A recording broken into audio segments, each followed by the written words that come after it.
স্থানীয় সরকার নির্বাচনের বিষয়ে সংসদে অধ্যাদেশ পাশ হলে সরকারের সঙ্গে আলোচনা করে সিদ্ধান্ত নেবে নির্বাচন কমিশন বলে জানিয়েছেন প্রধান নির্বাচন কমিশনার এম নাসির উদ্দিন।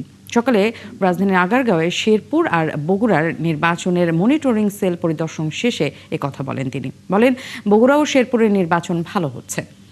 শেরপুর বর্ডারের পাশে হওয়া বিজিবির সংখ্যা বাড়ানো হয়েছে। মেথডে আমরা কেন্দ্রীয়ভাবে এটা মনিটর করছি। আপনারা দেখতেছেন, আপনারাও দেখতে পারেন। আমাদের ত্রয়োদশ জাতীয় নির্বাচন যেমন সুন্দরভাবে সম্পন্ন হয়েছে, আপনারা দেখেছেন, সারা দেশবাসী দেখেছে, বিশ্ববাসী দেখেছে। এইটাও যাতে অন্তত ওর চাইতে ভালো ছাড়া যাতে খারাপ না হয়, এইটা আমরা জোর দিয়েছি। এবং ইনশাল্লাহ একদম সুন্দরভাবে, একদম স্মুথলি এই ইলেকশনটা যাতে হয়, সব ধরনের অ্যারেঞ্জমেন্ট আমরা নিয়েছি।